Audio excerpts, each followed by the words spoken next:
ordered my little girl some books and got them in, and one of them I was like, whoa, okay, life lessons from a children's book. It is called Jonathan James and the What If Monster.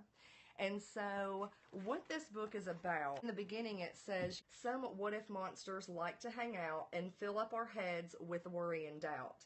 They are sneaky and quiet and quick as a blink. The words that they whisper can change how we think. Jonathan James heard those words full of dread, and all those what ifs got stuck in his head. And so basically the first half of the book is where he is going throughout his day wanting to try new things. Like in the beginning he climbs a tree, but that what if monster starts putting stuff in his head like, you know, what if you tumble, what if you slip, what if you skin up your knee. He's at the pool and he wants to jump off the diving board, and so that what if monster comes up and says, you know, what if they giggle, what if it's chilly, what if you jump and look really silly. And so then in the middle of the book he basically says, you know, now wait just a minute. I have something to say. After hearing what ifs all through the day, I hear all your worries, I hear all your claims, but what if you're wrong? Asked Jonathan James. And so then he starts thinking about all the things that could go right. And here's kind of like that aha moment to where as entrepreneurs, you know, we go through life and different things can come up throughout the day. Different opportunities maybe can, you know, knock on our door.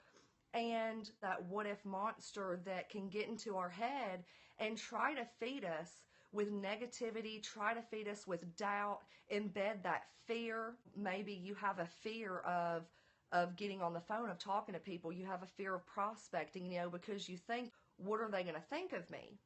And that what if monster's creeping up into your head as well, telling you, feeding your head with negativity, feeding it with fear, feeding it with doubt.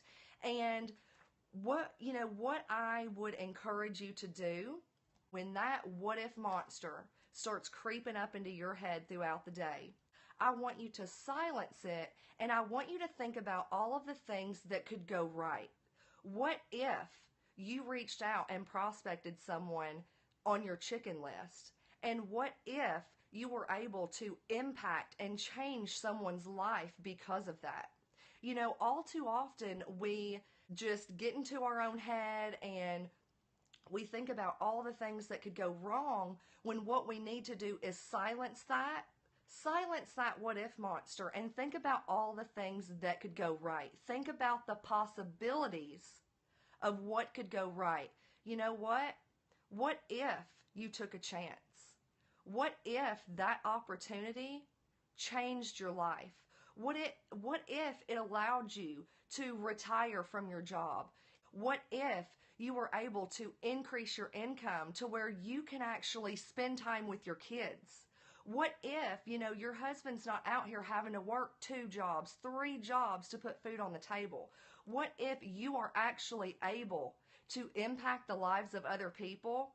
Imagine the gift that you have if you learn to silence that what if monster. Really hope that you guys got some value in this. Actually find this book at sherrybrowncoaching.com/what if.